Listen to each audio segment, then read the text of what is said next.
Hola a todos y bienvenidos a este séptimo video de simulación y modelado molecular. En esta ocasión vamos a calcular las interacciones no covalentes promedio entre el dilignol Ca-beta-beta-Ca y el solvente eutéctico profundo cloruro de colina etilenglicol, la estabilidad de las mismas a lo largo de una trayectoria con el fin de develar aquellas interacciones que guían la disolución de la lignina en estos solventes verdes. Como sabes, dentro de los componentes de la biomasa lignocelulósica se encuentra la lignina, el único biopolímero aromático nativo renovable, el cual puede ser utilizado para la síntesis de muchos compuestos químicos valiosos, tales como combustibles, adhesivos, entre otros. Sin embargo, para desarrollar estas tecnologías, la lignina se tiene que disolver. Desafortunadamente, dada su complejidad, lo diverso y lo amorfo que es, la vuelven altamente insoluble en muchos solventes. El origen de este comportamiento son los precursores que forman la lignina y la manera en la que estos se enlazan. Las principales unidades que forman la lignina se le conocen como fenilpropiónicas o monolignoles, los cuales son los alcoholes cumarílico, coniferílico y sinapílico. Estas unidades se pueden enlazar por diversos enlaces carbono-carbono y carbono-oxígeno, tales como beta-beta, beta-O4 y beta-5. Al combinarse los monolignoles forman oligolignoles, los cuales son estructuras más complejas, tales como el dilignol Ca-beta-beta-Ca, el cual es la unión de dos alcoholes coniferílicos, por ello el Ca, mediante un enlace del tipo beta-beta. A esta estructura también se le conoce como G-beta-beta-G. Esto es porque cuando los alcoholes coniferílicos polimerizan, a esta nueva estructura se le llama guayacilo. Debido a la gran cantidad de posibles combinaciones que hay,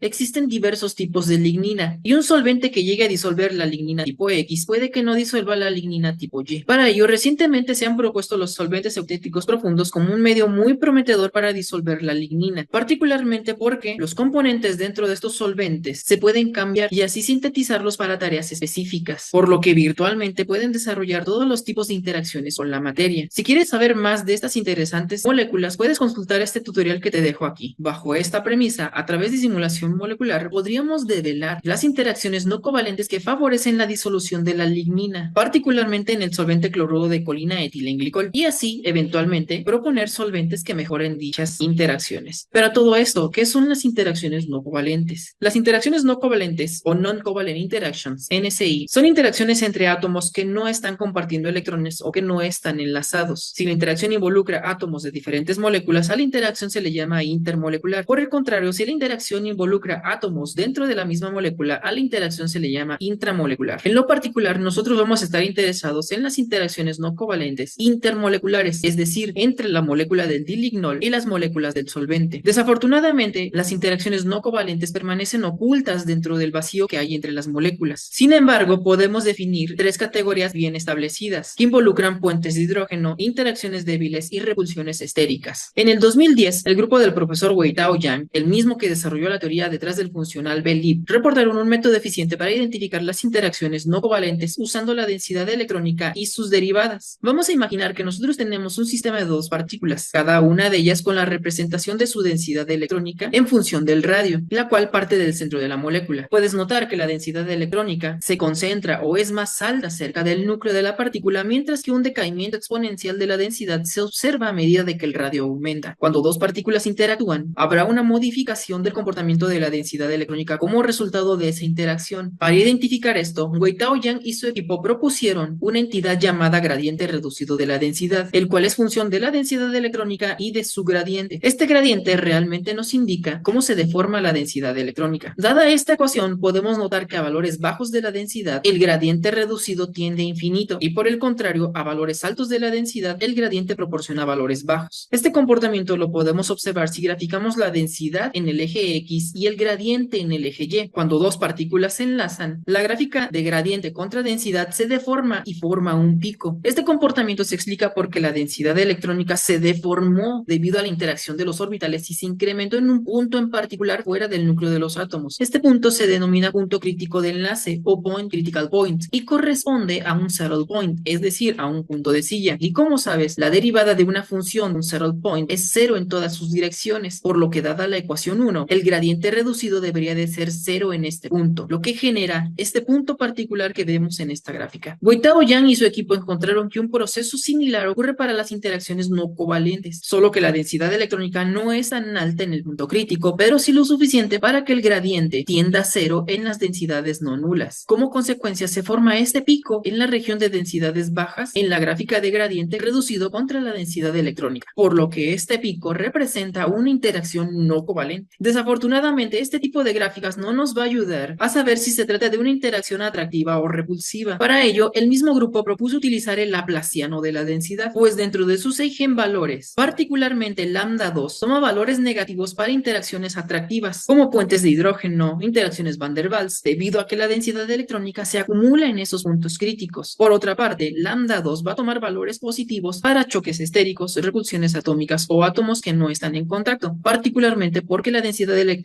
se reduce en esos puntos. De modo que si combinamos el signo que proporciona lambda 2 y la densidad electrónica, nuestra gráfica ahora podría distinguir entre interacciones atractivas e interacciones repulsivas. Y por supuesto, indicarnos la fuerza de la interacción a medida de que la densidad se incrementa. Como lo notaste, todos estos cálculos requieren de la densidad electrónica, por lo que hay dos caminos generales para obtenerla. La primera es el self-consistence field y la segunda es a través del método promolecular. El primero es un método muy demandante e incluso prohibitivo para sistemas tan grandes. Por otra parte, dentro del cálculo promolecular se toma como base el formalismo de la densidad local spin o LSDA, el cual es una de las formas más sencillas para representar la densidad electrónica. El cálculo promolecular lo que hace es simplemente sumar todas las densidades atómicas para proporcionar la densidad electrónica de una molécula o de un sistema, sin meterse en los ciclos de relajación que tienen los self-consistence field. Esto, aunque parezca simple, es válido, pues la densidad electrónica es insensible al método de cálculo. Aunque esta aproximación facilita mucho el cálculo de la densidad electrónica, el cálculo promolecular suele desplazar los picos de las interacciones no covalentes hacia valores más altos de densidades, es decir, más alejados del cero, lo que daría una noción errada de que las interacciones no covalentes son más intensas, más estables o más fuertes en comparación a los cálculos self-consistence field. Como te comenté, las interacciones no covalentes son invisibles entre las moléculas. Sin embargo, estas se pueden visualizar si graficamos las superficies que surgen a través de la información del cálculo de la densidad electrónica contra el gradiente reducido de la densidad. Esto es porque para hacer ese cálculo se requiere hacer un mallado y sobre cada punto dentro del mallado se calcula la densidad electrónica, el gradiente reducido y lambda 2, mismos que pueden reproducir volúmenes o isosuperficies en el espacio real. Dada la naturaleza de la interacción, esta se colorea para su fácil interpretación en una escala rojo-verde-azul. Las interacciones atractivas como los puentes de hidrógeno y cuyas características electrónicas son una densidad alta, un lambda 2 negativo y un signo de lambda 2 por la densidad dentro de este rango se colorean en azul. Por otra parte, las interacciones débiles, donde la densidad electrónica es cercana a cero, el lambda 2 es cercana a cero y el signo de lambda 2 por la densidad se encuentra dentro de este rango, se colorean en verde. Y finalmente, las repulsiones estéricas, donde todos los parámetros electrónicos son positivos, se colorean en rojo. Con los cálculos de interacciones no covalentes y el código de colores, las interacciones no covalentes presentes dentro de un sistema se pueden develar por su naturaleza y su posición en el espacio real, como se puede ver en esta figura, donde podemos ver puentes de hidrógeno débiles con colores azul claro entre el cloro y el hidrógeno de las moléculas del HCl. Podemos ver también interacciones débiles en color verde entre los hidrógenos del benceno y el cloro del HCl y repulsiones atómicas en color rojo ubicados en los centros de los anillos. Es importante indicar que tanto la gráfica de gradiente contra el signo de lambda 2 por densidad como las isosuperficies se deben de colorear bajo el mismo rango, que en este caso va de menos 0.06 a 0.06. Anteriormente, las interacciones no covalentes usualmente se calculaban para una sola configuración. Pensando en ello, Wei Tao Yang y su equipo introdujeron las interacciones no covalentes promedio y el índice de fluctuación térmica. Este método permite analizar diversas configuraciones a lo largo de una trayectoria y proporcionar propiedades electrónicas promedio, tales como la densidad electrónica y el gradiente reducido promedio, ya que hay varias configuraciones disponibles a lo largo de esta trayectoria, así como un promedio de las propiedades electrónicas. Se puede obtener la variación de esas interacciones a través del índice de fluctuación térmica o TFI, que no es otra cosa más que el coeficiente de variación de una muestra. Ambos, tanto las interacciones no covalentes promedio como el índice de fluctuación térmica, se grafican exactamente de la misma forma que ya vimos a través de isosuperficies, con los cuales se puede analizar la estabilidad y la fuerza de las interacciones no covalentes. De esta forma, y conectando con el objetivo de este tutorial, con estas dos herramientas podemos encontrar las interacciones entre el dilignol Ca-beta-beta-Ca y el solvente eutéctico profundo cloruro de colina etilenglicol, que puedan estar presentes a lo largo de una trayectoria, y a través del índice de fluctuación térmica identificar su estabilidad a lo largo del tiempo. Ahora que ya comprendimos cuál es el objetivo de este tutorial, así como la teoría detrás de las interacciones no covalentes, sin mencionar las 9 páginas de introducción, pongamos manos a la obra.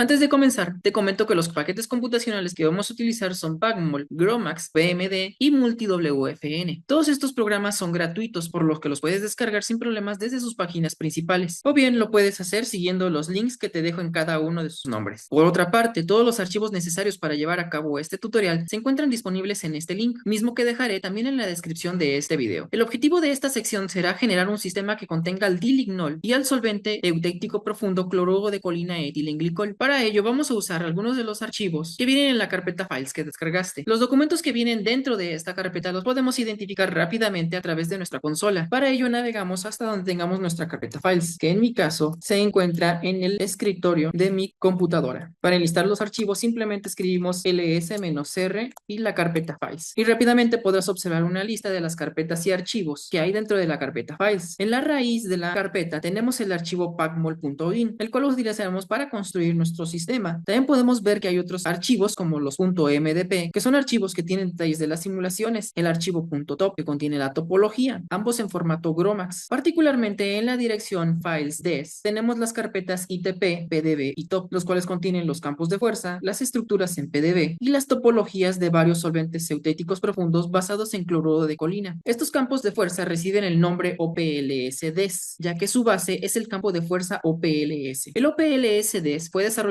por el profesor Orlando Acevedo. De hecho, esta misma carpeta DES también la puedes descargar desde su sitio GitHub, del cual también te dejo un enlace en la versión PDF de este video. Por otra parte, la estructura del dilignol, así como su campo de fuerza, están en la carpeta OLI. La base de este campo de fuerza es el OPLS 2005. Nota que hay archivos de restricción de coordenadas. Estos serán muy relevantes para obtener posteriormente las interacciones no covalentes promedio. Finalmente, también te incluyo un par de scripts escritos en Bash, los cuales nos ayudarán en tareas muy particulares eventualmente. Veamos cómo lucen nuestras moléculas del solvente eutético profundo. Para ello vamos a abrir una ventana de BMD o bien ejecutar los siguientes comandos que te dejo en la versión PDF de este tutorial. Como lo notaste en una de las figuras previas, el cloruro de colina etilenglicol está compuesto por el ion colina, el cual se encuentra en la carpeta PDBs que acabas de descargar y el cual tiene la siguiente estructura. Esta molécula es realmente un catión, pues la carga entera de la molécula es positiva. Otra de las moléculas que conforman nuestro solvente es el ion cloruro, el cual es simplemente un átomo de cloro. Y finalmente, nuestro solvente también está compuesto por dos moléculas de etilenglicol. A esta relación molar también se le conoce como 1,2, es decir, una molécula de cloruro de colina y dos moléculas de etilenglicol. Experimentalmente se ha encontrado que esta relación 1,2 permite formar un líquido a temperatura ambiente, que de hecho, si lo sabes, el cloruro de colina tiene un punto de fusión de alrededor de los 300 grados centígrados. Veamos también cómo luce nuestro dilignol, el cual se encuentra en la carpeta OLI que también descargaste, particularmente en el archivo llamado ca-beta-ca.pdb. Como puedes notar, el dilignol es una molécula más compleja, pues es la unión de dos alcoholes coniferílicos a través de sus carbonos beta. Para construir nuestro sistema vamos a utilizar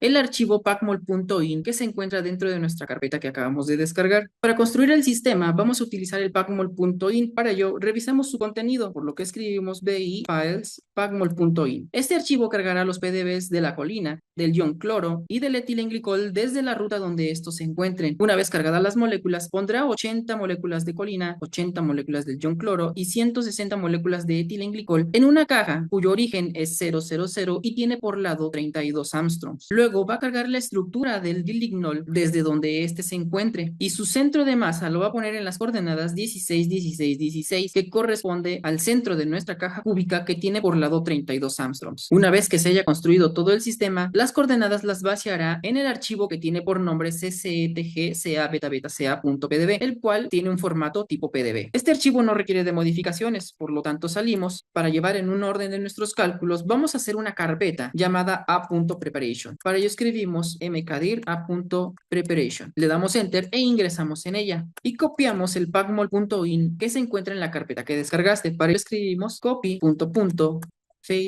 pacmol.in y que lo traiga aquí. Para ejecutar pacmol simplemente escribimos pacmol menor que y el nombre del archivo.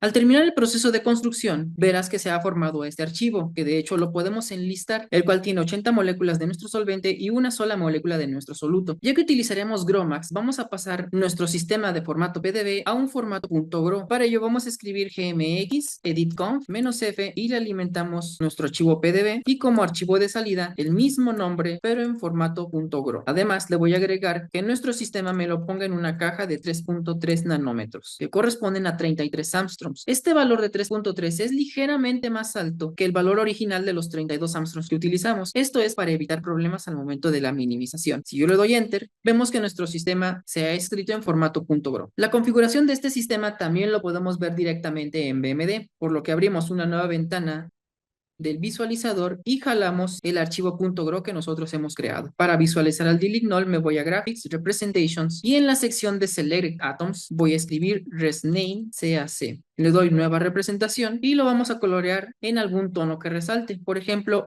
un color amarillo. Y como notarás, nuestro soluto se encuentra en el centro de la caja, rodeado únicamente de moléculas del solvente. Con nuestro sistema creado, vamos a pasar ahora al proceso de la minimización, equilibración y producción.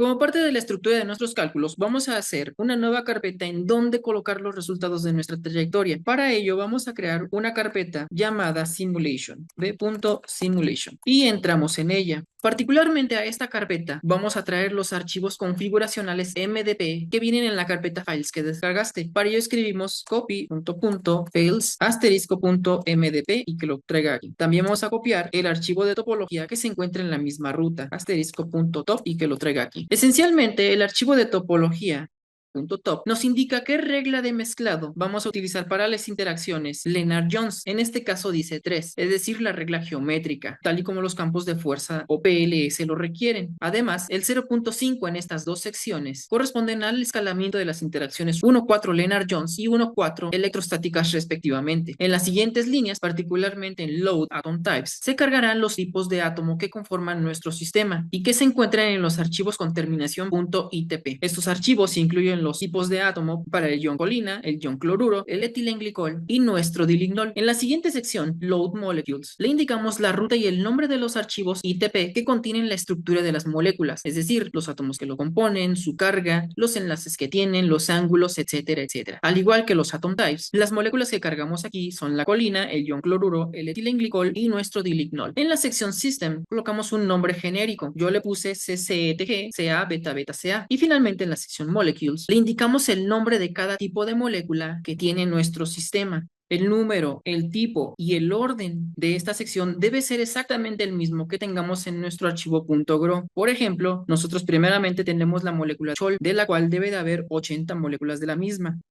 Luego viene el nombre de residuo Cl, que es el ion cloruro, y del cual también tenemos 80 moléculas. Luego le sigue el etilenglicol, cuyo nombre de residuo es ETGL, del cual debe de haber 160 moléculas. Finalmente tenemos el dilignol, cuyo nombre de molécula es 2C-beta-beta-C. Como puedes ver, el nombre no coincide. Sin embargo, si nos vamos a los ITPs de nuestra molécula del oligolignol, notarás que efectivamente la molécula tiene el nombre 2C-beta-beta-C, pero esta molécula está compuesta por dos residuos del tipo CAC, mismos que se incluyen en el .gro. Por lo tanto, no debería de haber problema al generar nuestros archivos para las simulaciones en GROMACS. Este es un detalle muy importante que no debes de dejar pasar. Este archivo no requiere modificaciones, por lo tanto salimos. Ahora vamos a llevar la minimización de nuestro sistema soluto-solvente. Para correr simulaciones en GROMACS se siguen particularmente dos pasos. El primero es generar el TPR, que es un archivo portable para ejecutar GROMACS. Para ello escribimos gmx grompp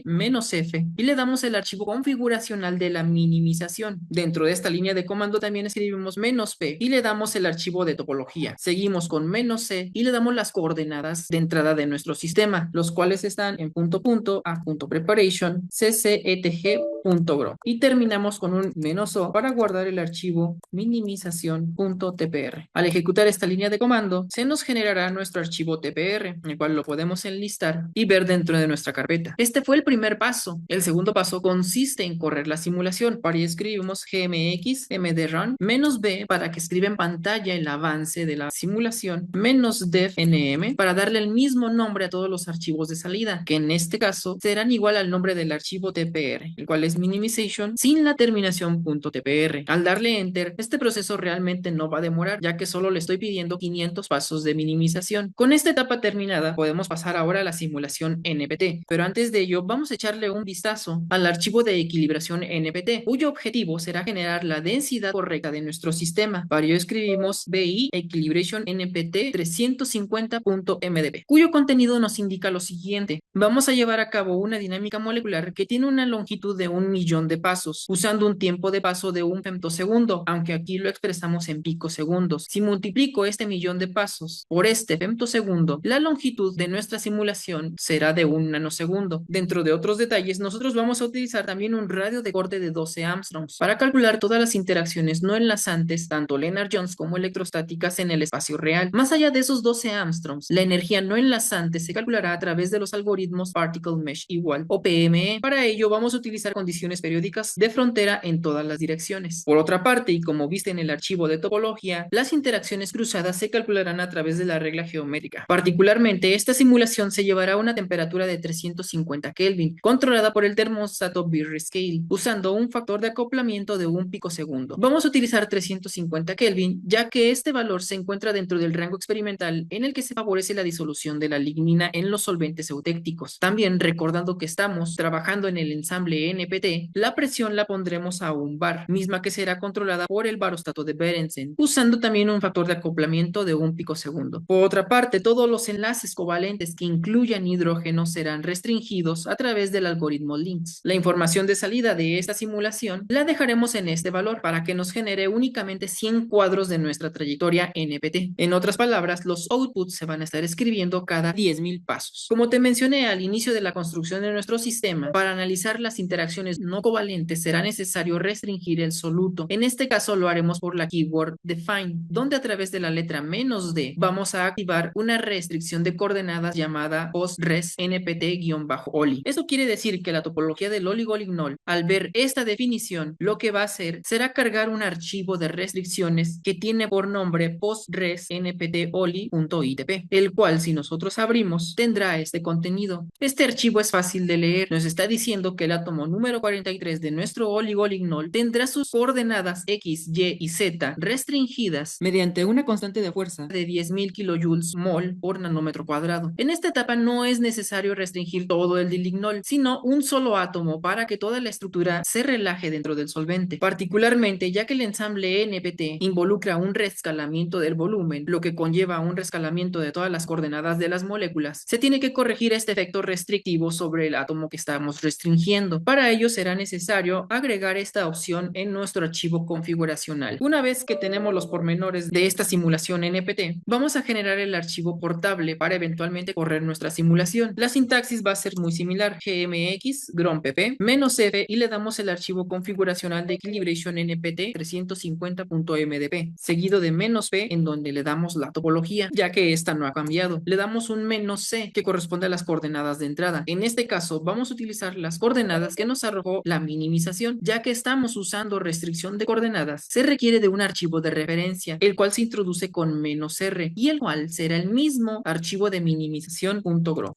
Luego damos -o y como nombre de salida le vamos a dar equilibration npt-350.tpr. Antes de darle enter, voy a agregar una nueva flag, la cual es -max_warn y le voy a poner en 1 para indicarle a Gromax que me ignore un warning referente al barostato de Berensen, ya que termodinámicamente este barostato no puede generar el ensamble NPT correcto. Al darle enter se genera nuestro archivo TPR necesario para correr nuestra simulación. Para ejecutarla simplemente escribimos gmx mdrun -b -def nm equilibration npt 350 sin la terminación tpr y le damos enter. Este proceso se llevará alrededor de 20 minutos, por lo que nos vemos pasado una vez este tiempo. Una vez que terminó nuestro cálculo NBT, ahora llevemos a cabo el cálculo NBT con toda la molécula del dilignol restringida. Ya que el archivo configuracional para la simulación NBT es muy similar al archivo NPT, vamos a ver solo las diferencias entre ambos archivos configuracionales, por lo que vamos a escribir div equilibration nbt 350.mdp seguido de equilibration nbt 350.mdp. Al darle enter, podemos ver rápidamente una lista de diferencias entre uno y otro. El signo menor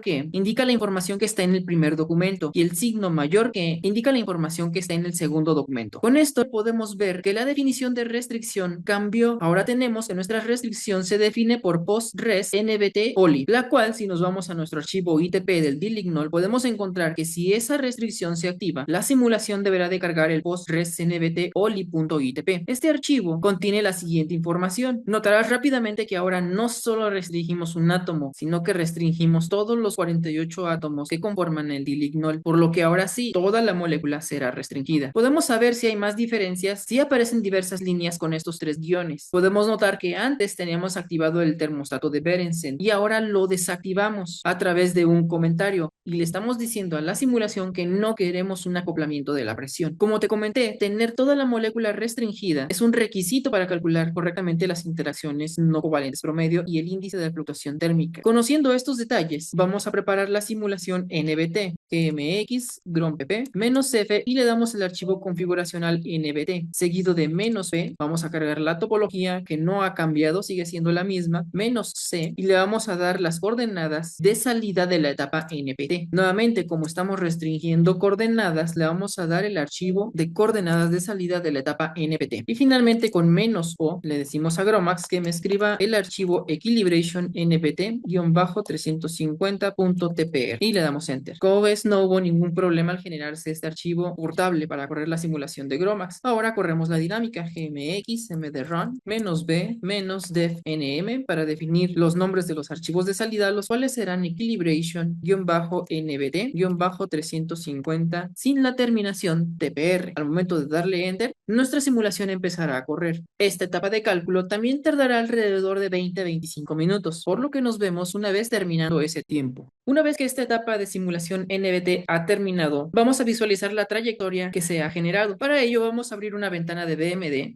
y utilizando la TK Console vamos a navegar hasta donde tenemos nuestra carpeta b.simulation. Para ello escribo cd desktop b.simulation, que es la dirección o ruta en donde yo tengo mi trayectoria NBT. Desde aquí BMD podrá leer cualquier archivo que yo he generado a partir de las simulaciones que he hecho. Vamos a cargar primeramente las coordenadas de salida de la simulación NPT, las cuales tienen por nombre equilibration npt 350.gro y le doy en abrir. Le doy en load y como verás mi cuadro ya se cargó. Ahora vamos a hacer lo mismo, pero vamos a cargar la trayectoria de la simulación NBT, el cual tiene por nombre equilibration nbt 350.xtc. Le damos en abrir y le damos en load. ¿Notas algo raro en la simulación? Pareciera realmente que muchas moléculas están rotas, ya que hay enlaces muy largos que van de lado a lado de la caja. Eso es una consecuencia de usar condiciones periódicas de frontera, que hacen que no toda la molécula pase al otro lado de la caja a pesar de que uno de sus átomos ya lo ha hecho. Esto no está mal, sin embargo, como trabajaremos con programas externos a Gromax, habrá que corregir este detalle utilizando la herramienta trjcom que viene con Gromax. Para ello, vamos a escribir en nuestra consola gmx trjcom -f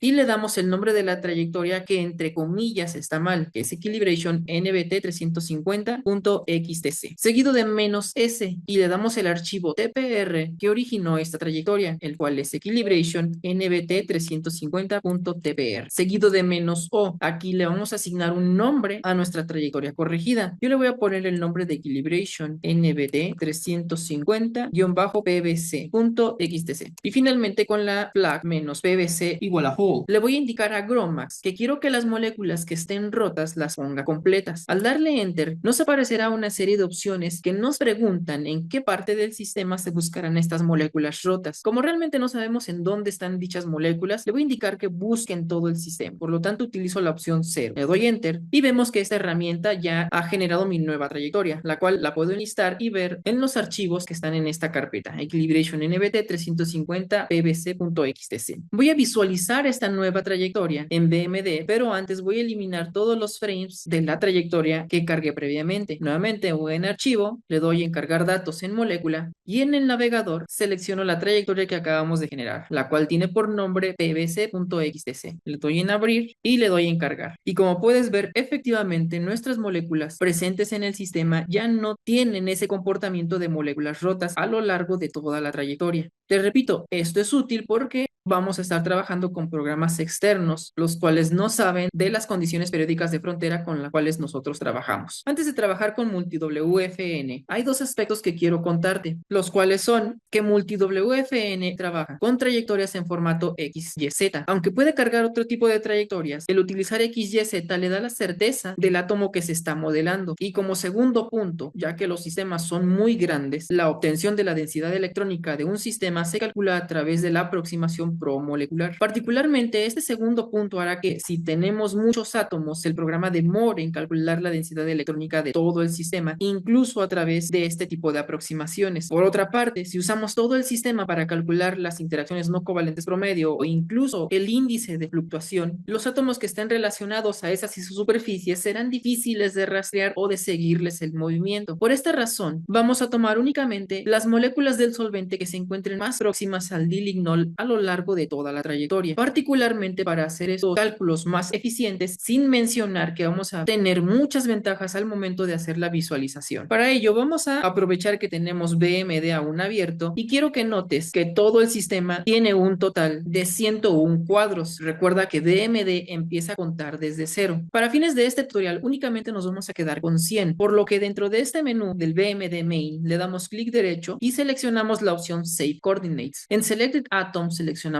todos y en tipo de archivo dejamos la opción PDB. Posteriormente, en esta sección de frames, en la parte de First, vamos a colocar un 1 para que tengamos exactamente los 100 cuadros. Le damos clic en Save y le vamos a dar el nombre que nosotros queramos a esta trayectoria. Yo particularmente la llamaré Equilibration NBT 350-pbc.pdb. Le damos guardar y esperamos un momento a que BMD escriba esta trayectoria. De momento ya no necesitamos a BMD, por lo tanto cerramos este programa. Ahora vamos a hacer una nueva carpeta en donde podamos generar toda la información requerida para guardar nuestra trayectoria filtrada, es decir, la trayectoria que solamente va a contener las moléculas más cercanas al dilignol. Para ello vamos hacia atrás y hacemos una nueva carpeta llamada c.extraction. Le damos enter y entramos a ella. Vamos a traer esta carpeta a través de un copy, los scripts que te mencioné cuando analizábamos el contenido de la carpeta files que descargaste, los cuales se encuentran precisamente en esa carpeta y en la carpeta llamada tools. Dentro de estos se encontrarán dos scripts en Bash y por ahora el que me interesa es el que se llama trayectoria-oli.sh y le digo que me lo copie aquí. Este script se encargará de tomar las moléculas del solvente de manera que cumplan la condición de estar más cerca del soluto y las escribirán en una nueva trayectoria en formato PDB. Si modificaste el nombre de la trayectoria que nosotros acabamos de guardar, vas a tener que hacer un cambio en la línea donde se carga la trayectoria, la cual es esta de aquí. Si no hiciste cambios, no es necesario que hagas esa sustitución. Para ello, simplemente salimos. Para correr los scripts de Shell, simplemente le vamos a dar permisos de ejecución. Para ello le damos chmod 777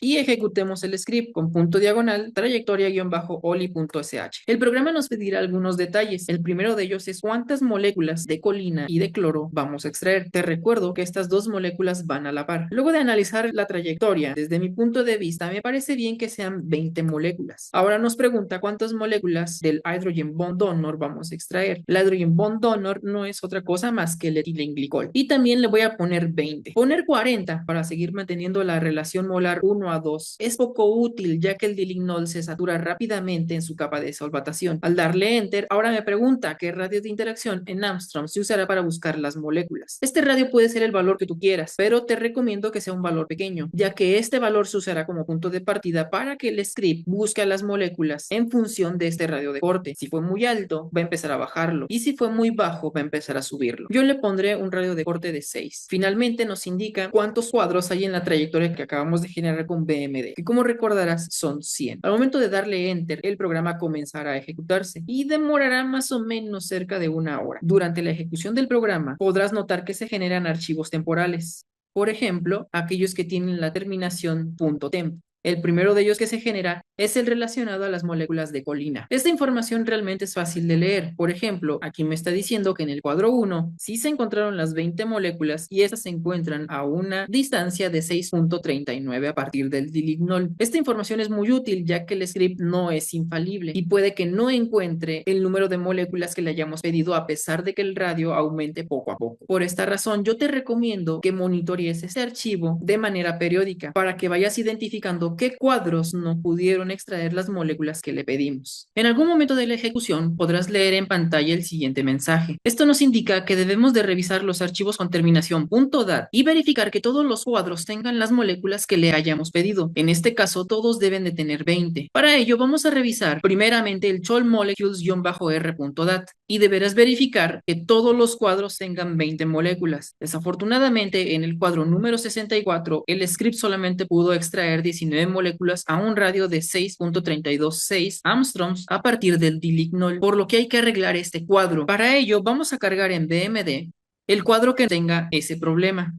Para ello, dentro de la serie de PDBs que nos generó, vamos a seleccionar el OLI64 chol.pdb. Simplemente lo voy a arrastrar. Este es el cuadro original número 64 del cual se van a extraer las 20 moléculas de colina. En el BMD main, en Graphics Representations, vamos a escribir que quiero todas las moléculas que se llamen chol, para lo cual uso su nombre de residuo, que estén dentro and within de un radio de 6.326. Este valor lo vamos a sacar del radio que nos proporciona este documento. Estas 19 moléculas fueron seleccionadas desde la molécula central que se llama CAC. Al darle Enter, solamente me van a aparecer las 19 moléculas que el script fue capaz de extraer, pero yo necesito 20 moléculas. Por lo tanto, necesitamos aumentar este radio de corte para tratar de seleccionar una molécula más. Por ejemplo, si tratamos con 3261, no va a pasar nada. Si tratamos con 3262, no va a pasar tampoco nada. Con 63 tampoco pasa nada. Con 64, nota que se me agregaron 2 moléculas más. Ahora tengo 21, por lo que voy a tener que reducir el radio. Ahora voy a intentar con 39 al final. Sigo teniendo las 21. 38, sigo teniendo las 21. 37 y se me desapareció una molécula. De tal manera que ahora ya tengo 20 moléculas de colina que están rodeando al dilignol. Como ya tengo las 20 moléculas que quiero, voy a guardar esta configuración en un formato PDB. Para ello, le doy clic derecho a la selección de moléculas, le doy Save Coordinates. En la opción Select Atoms, selecciono la opción que me permitió extraer las 20 moléculas y le doy clic en Save. Vamos rápidamente a navegar hasta donde está nuestra carpeta de extracción y buscamos la carpeta que tiene el problema. En este caso es la carpeta número 64. Y vamos a reescribir el archivo que tiene por nombre oli chol filter-64.pdb. El filter quiere decir que ya tiene o debe de tener las 20 moléculas filtradas. Le doy en guardar y le digo que sí quiero reemplazar este documento. Para terminar de editar correctamente este PDB que tiene el problema, me voy a la ventana número 64, me voy al archivo PDB que acabo de guardar y le voy a quitar la primera, así como la última línea del archivo, la cual es en. Doy guardar y puedo cerrar este documento. Ahora, el cuadro número 64 va a tener las 20 moléculas. Si me voy más abajo, ya no voy a encontrar problemas con que faltan moléculas o con que sobren moléculas. Tengo que hacer lo mismo ahora con el archivo que me resube las moléculas de cloro y puedo ver que no hay problemas en este documento. Finalmente, reviso el archivo correspondiente a las moléculas del etilenglicol y puedo ver que tampoco tengo problemas. Si en alguno de estos archivos tú encontraste más o menos moléculas, tendrías que hacer lo mismo que acabamos de hacer, pero claramente para aquel cuadro que presente ese error. Como ya no vamos a utilizar BMD, lo podemos cerrar. Y como notarás, el script está esperando a que nosotros confirmemos que todos los cuadros tienen las moléculas requeridas. Nos dice que presionemos Enter para continuar y si no, Control más C para salir. Como yo ya estoy seguro de que todos mis cuadros tienen las 20 moléculas, simplemente le voy a dar Enter. El script concatenará todos los PDBs filtrados para hacer una única trayectoria, y esta trayectoria tiene por nombre trayectoria-oli.pdb, la cual podemos visualizar en BMD. Esta trayectoria está ubicada hasta el final de nuestra carpeta de extraction, y si nosotros la arrastramos al BMD, podemos notar que seguimos conservando los 100 cuadros que extrajimos desde un inicio. Si recuerdas, MultiWFN necesita esta misma trayectoria pero en formato XYZ, por lo que vamos a guardar. Le voy a dar clic derecho, Save Coordinates. Quiero que me guarde todos los átomos, pero en esta ocasión el formato de salida va a ser XYZ. Como quiero seguir teniendo los 100 cuadros, no le voy a mover aquí y le voy a dar clic en Save. Voy a navegar nuevamente hasta mi carpeta de extraction y yo particularmente le voy a dar el mismo nombre que mi trayectoria PDB, pero en formato XYZ. Le doy en guardar y listo. Si le echamos un vistazo a la trayectoria XYZ que acabamos de generar, notarás que tiene como nombres de átomos CS, HS, Na, etcétera, etcétera. De hecho, si esto lo visualizamos en BMD, podrás notar que las moléculas parecerán un tanto raras. Y esto es porque los formatos X, Y, Z solamente requieren del símbolo para que sean representados correctamente. Para corregir esto, vamos a usar el script restante que viene en la carpeta Tools. Para ello le doy Copy, Files, Tools, y el script tiene por nombre renameatoms.sh y lo traigo a esta carpeta. Este script se encargará de renombrar todos los átomos a su símbolo atómico. Para correrlo le damos permisos chmod 777 asterisco.sh y para ejecutarlo le damos punto diagonal renameatoms.sh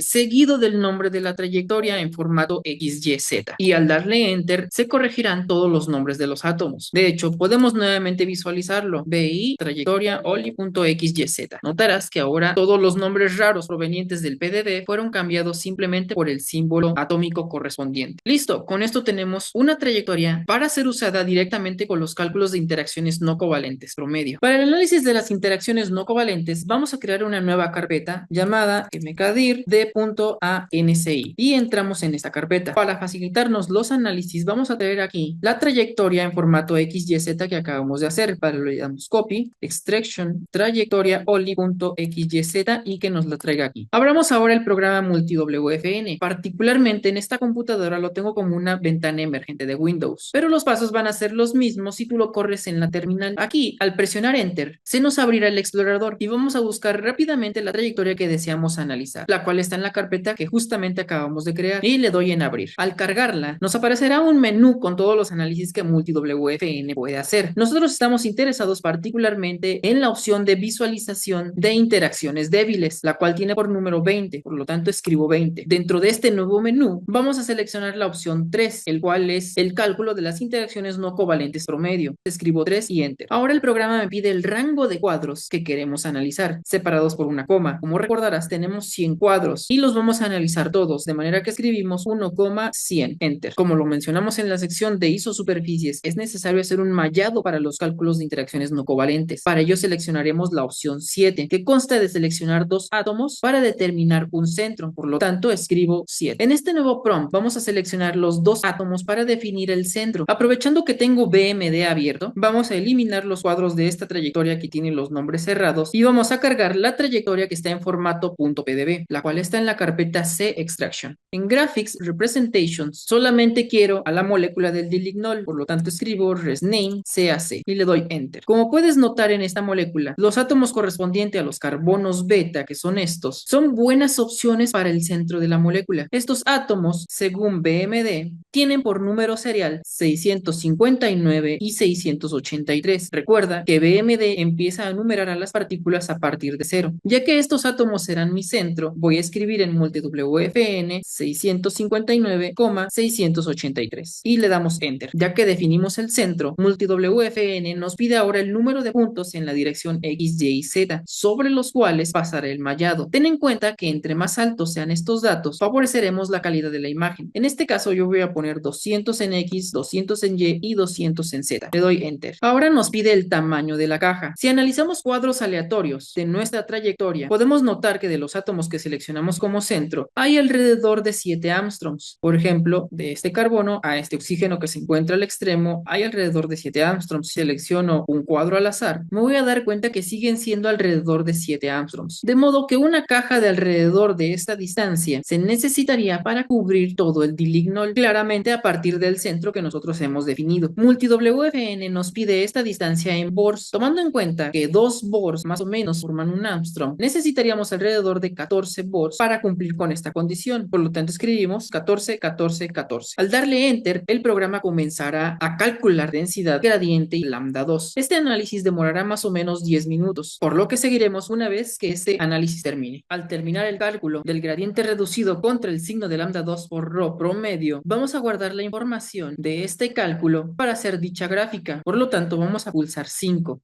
También vamos a pulsar la tecla 6 para guardar los archivos .cubo y así poder graficar las isosuperficies en BMD. Por último, también vamos a escribir 7 para que MultiWFN nos genere los archivos relacionados al índice de fluctuación térmica. Ya que es un nuevo cálculo, esta tarea también se tomará otros 10 minutos más.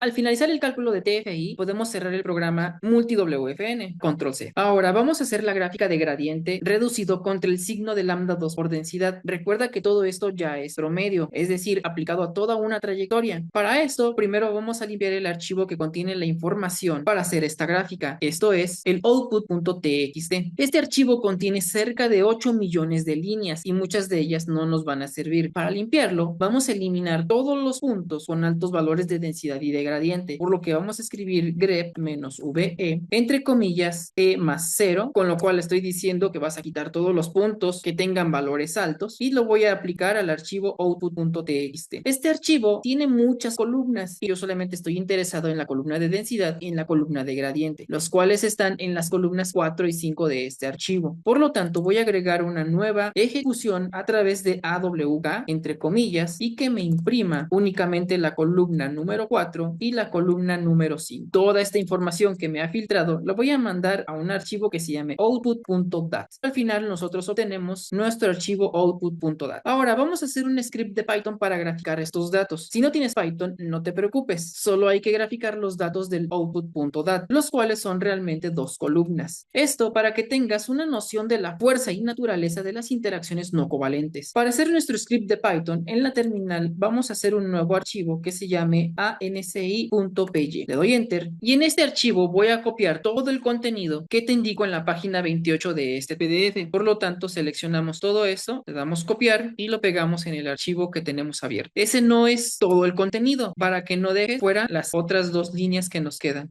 También las copiamos y las pegamos en nuestro archivo. Este script va a copiar todos los puntos desde menos 0.06 hasta 0.06 en una paleta de colores azul, verde y roja a lo largo del eje X, y es el eje X el que corresponde a los datos de signo de lambda 2 por densidad, que si recuerdas es el parámetro electrónico que me indica la naturaleza y la fuerza de la interacción no covalente. El 0.06 lo elegí porque muchas interacciones no covalentes se encuentran en este rango de densidad. Más allá podríamos estar viendo interacciones covalentes o enlaces, los cuales no nos interesa analizar en este punto. A menos de que tengas algún cambio, este archivo simplemente lo vamos a guardar. Desafortunadamente, la versión de Windows Subsystem for Linux que yo estoy manejando en esta computadora no me permite crear interfaz gráfica, por lo que no puedo crear gráficas de Python y que éstas salgan como ventanas emergentes. Para ello me tendré que mover a la consola de Windows que se llama CMD y voy a navegar hasta donde tengo la carpeta de .ansi. Con ello yo puedo ejecutar mi código de Python escribiendo simplemente Python y el nombre del programa ansi.py y le doy enter. Y vas a obtener una gráfica como esta. Recuerda que los colores azules representan puentes de hidrógeno, los colores verdes representan interacciones débiles Van der Waals y los colores rojos representan repulsiones estéricas. Nota también que el eje de las X va de menos 0.06 a 0.06, donde el eje de las X nos representa el signo de lambda 2 por densidad. Como notarás, no hay interacciones bien definidas dada la ausencia de picos particulares, salvo el que se encuentra en el valor de signo de lambda 2 por densidad de alrededor de menos 0.01. Por el contrario, sí hay muchas interacciones en el rango desde menos 0.02 a 0.06. 6. Esto hace suponer que la mayoría de las interacciones son no específicas, es decir, que no estamos correlacionando a un átomo con otro átomo, sino que las isosuperficies del gradiente son amplias en el espacio real, relacionando a un conjunto de átomos con otro conjunto de átomos. Estas interacciones también las podemos llamar interacciones no localizadas. A pesar de lo anterior, puentes de hidrógeno fuertes se pueden distinguir dado que los valores del gradiente reducido llegan a valores bajos, alrededor de menos 0.06. Vamos a ver cómo lucen las isosuperficies de este sistema, pero ya en el espacio real. Para lo cual vamos a crear un nuevo archivo llamado ansi.bmd y le damos enter. Este nuevo documento va a contener todas las indicaciones para que BMD pueda generar las isosuperficies sobre nuestro sistema. Aquí particularmente vamos a copiar todas las indicaciones que vienen en la página 30 de este tutorial. Quiero que notes que las isosuperficies que vamos a generar van a ir también de una escala de menos 0.06 a 0.06, que es la misma que usamos para generar la paleta de colores, para que ambos resultados sean consistentes. Además, también vamos a cargar toda la trayectoria .pdb que contiene las moléculas que filtramos y que se encuentran cerca del dilignol. Esto para facilitarnos muchísimo la interpretación de los resultados. Entonces, simplemente copiamos todo este contenido y lo vamos a pegar en el archivo que tenemos aquí. Este archivo no necesita cambios, por lo tanto, le vamos a dar guardar, salir. Este archivo, el ansi.bmd, lo podemos cargar directamente en BMD. Y para que la carga de todos estos documentos sea sin problema, vamos a abrir la TK Console y vamos a navegar hasta donde tenemos nuestra carpeta de .ansi. Podemos cerrar esta ventana y vamos a eliminar la molécula que ya tenemos cargada. Nos vamos a archivo, cargar Visualization State y seleccionamos el archivo que acabamos de generar, que es el ansi.bmd. Le damos enter, esperamos unos momentos a que termine de cargar. Si nos vamos a la ventana de BMD, notarás que hay muchas isosuperficies que causan mucho ruido y que realmente no pertenecen al dilignol en el cual nosotros estamos interesados, por lo que vamos a tener que limpiar también estos archivos que contienen la información respecto del mallado y cuya terminación es .q. Para ello vamos a eliminar la molécula que acabamos de generar y vamos a entrar nuevamente a multiwfn. Le doy enter para acceder al explorador y aprovechando que ya está en la carpeta correcta, voy a seleccionar el average rdg.q. Le doy enter y vamos a seleccionar aquella opción que me permita procesar los datos del mallado, que en esta ocasión es el 13. Además, voy a seleccionar la opción que me permite fijar una cantidad de puntos más allá de ciertos átomos, que nuevamente también es la 13. Ahora me pide una especie de radio de corte, a partir del cual el mallado ya no será escrito. Yo particularmente voy a escribir 1.5. Según el manual de multiwfn, aquí vamos a colocar cualquier valor arbitrario que sea mucho mayor que el isovalor de la superficie, que usualmente andan desde 0.1 hasta 0.5. Por lo tanto, 100, como nos sugiere el programa, es adecuado. Vamos a darle aquí la opción número 2 para poder indicarle qué átomos nos interesa filtrar el mallado. Ahora nos pregunta de qué átomos estamos interesados y dichos átomos corresponden a los números de átomo que tenga el dilignol, que en este caso estos van desde el 641 hasta el 688. Estos números los vamos a escribir a través de un guión, 641 al 688. Le damos enter y le vamos a dar la opción 0, de tal manera que nos permita generar los nuevos archivos .cub. Aquí nos dice que si presionamos nuevamente enter, vamos a sobreescribir los archivos que ya estén dentro de esta carpeta, para lo cual no hay problema. Damos enter. Podemos ahora cerrar este programa y cargar nuevamente en BMD el archivo que se llama ansi.bmd. Para ello vamos a archivo, load visualization state y seleccionamos el BMD. Como verás, ahora las superficies son más limpias y claras y son mucho más fáciles de analizar. De hecho, nosotros podemos navegar entre los cuadros y tratar de identificar de dónde provienen esas interacciones. Antes que nada, dirígete a la opción Graphics Representations y en el menú de Select Molecule, selecciona el punto cubo y asegúrate de que el isovalue sea de 0.25 y en Trajectory que el rango de colores vaya de menos 0.06 a 0.06, que es el mismo rango con el que estamos graficando el gradiente reducido contra signo de lambda 2 por densidad. Particularmente en estos resultados notarás que las isosuperficies son amplias y de color verde, pero estas no son específicas. Quiero que notes, por ejemplo, que esta interacción entre el dilignol en color azul se relaciona directamente con un átomo de cloro, o que, por ejemplo, estas isosuperficies parecen correlacionarse muy bien con el ion colina. Antes de entrar a análisis más profundos, vamos a graficar también el índice de fluctuación térmica, o TFI, para lo cual vamos a requerir abrir un nuevo archivo en nuestra consola llamado tfi.bmd. Le damos enter y vamos a copiar el contenido que viene en la página 31 del PDF de este tutorial, el cual va a ser muy similar al correspondiente average NCI. Le damos copiar y este documento nos lo llevamos para la terminal. Como este archivo no requiere de cambios, simplemente le damos guardar y salir. Nota particularmente que la escala de la superficie ahora es diferente y esta va desde 0 hasta 2.0, ya que el índice de fluctuación no presenta valores negativos para ser graficado. En una nueva ventana de BMD, vamos a cargar esta nueva visualización, para lo cual nosotros necesitamos explorar a través de la TK Console y encontrar el archivo tfi.bmd que se encuentra en la carpeta DANCI. La consola TK Console también es muy poderosa. De hecho, desde aquí puedes cargar la visualización que tú quieras ver en pantalla, simplemente escribiendo source y el nombre del archivo que contenga la visualización, en este caso tfi.bmd. Le damos enter y esperamos unos momentos a que termine de cargar la visualización. Tener estos dos resultados, tanto el NCI como el TFI, a la par nos será bastante útil al momento de sacar algunas conclusiones. Quiero que notes que ambos colores son diferentes. Por ejemplo, aquí tenemos tonalidades rojas, incluso tonalidades azules, mismas que en las interacciones no covalentes no las tenemos. Para leer la figura TFI, toma en cuenta lo siguiente. Si la isosuperficie presenta un color azul, indica que el TFI es bajo, es decir, poco fluctuante o más estable. Por otra parte, un color rojo indica que el TFI es alto, muy fluctuante o poco estable. Así, un color verde correspondería a una estabilidad o fluctuación intermedia. Voy a analizar nuestros resultados de esta manera. Del lado izquierdo voy a mantener las NCIs y del lado derecho voy a tener su índice de fluctuación. Como se mencionó en la figura de picos, hay una gran cantidad de interacciones atractivas, pero particularmente débiles, que concuerda con todas las regiones verdes que estamos viendo en el NCI. Estas interacciones son particularmente no específicas, ya que las isosuperficies son amplias y rodean completamente al dilignol. Como consecuencia, es posible que la disolución experimental de la lignina reportada en el cloruro de colina etilenglicol se favorezca principalmente por estas interacciones débiles no localizadas. Si nos movemos de frame, por ejemplo, al 42,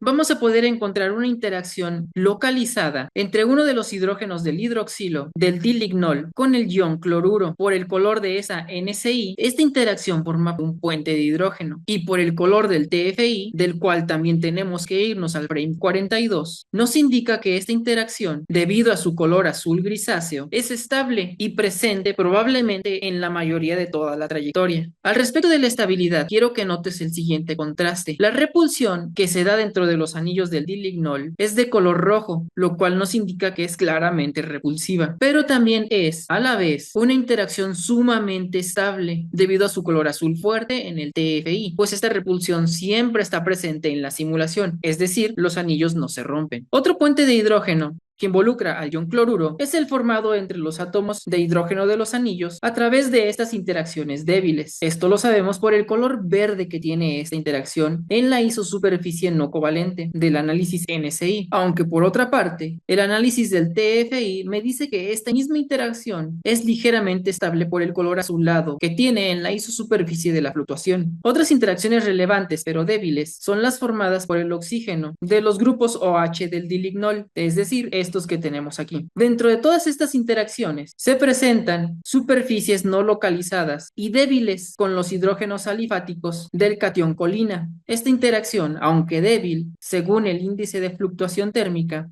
es estable, dado los tonos azules que tiene esta interacción. Este mismo oxígeno también presenta interacciones localizadas con los hidrógenos de los grupos hidroxilo del etilenglicol. A pesar de que por el color es una interacción débil, es una interacción también medianamente estable, según nos indica el color verde del TFI. Finalmente, este mismo oxígeno del dilignol también puede presentar interacciones localizadas con el hidrógeno del grupo OH del catión colina, como lo podemos ver en esta imagen. Por su parte, el TFI nos habla de que estas mismas interacciones son medianamente estables por el color verde que éstas presentan, como lo podemos ver acá. Por otra parte, una interacción débil, no localizada, pero muy estable, la podemos encontrar en el frame número 37, la cual relaciona los hidrógenos del carbono alfa con los carbonos alifáticos del catión colina. Esta misma interacción, según nuestro análisis de TFI, muestra un color que nos indica una buena estabilidad, como lo podemos ver por las tonalidades azules que tenemos de este lado. También podemos encontrar interacciones que involucran al oxígeno dentro del anillo de 5 miembros. Por ejemplo, en el frame número 2, este oxígeno interactúa con los hidrógenos del etilenglicol, que aunque esta interacción tiende a ser un poco fuerte, según el TFI, nos dice que esta interacción es poco estable debido al color que tiende a rojo en esta gráfica. Finalmente, interacciones no localizadas y débiles las podemos encontrar en el frame número 56 de nuestra trayectoria, que involucran particularmente a los anillos de 6 miembros del dilignol a lo largo de todas esas superficies extensas. Según el índice de fluctuación, estas superficies, que también podemos encontrar en el frame número 56, muestran colores ligeramente azules, lo que nos dice que estas interacciones son bastante estables. Estas interacciones usualmente se relacionan con los hidrógenos alifáticos del catión colina, como podemos ver en la parte posterior de la molécula, donde se nota aún más la estabilidad de estas interacciones, lo que nos habla de que el posicionamiento del ion colina usualmente está presente a lo largo de toda la trayectoria. Como lo pudiste ver, hay muchas interacciones que están relacionadas a los grupos OH del dilignol, además de las interacciones no localizadas con los anillos del soluto. Dado el comportamiento de estas interacciones no covalentes, probablemente las interacciones débiles que rigen todo este proceso encapsulan al soluto de manera muy estable, lo cual no beneficia la formación de interacciones localizadas y fuertes. A pesar de ello, algunos puentes de hidrógeno fuerte demostraron ser bastante estables, por lo que un solvente eutéquico con grupos más electronegativos, pero manteniendo los grupos alifáticos que proporcionan estas grandes superficies verdes, podría dar resultados muy alentadores en la disolución de la lignina. Pero cuéntame, ¿qué otras interacciones relevantes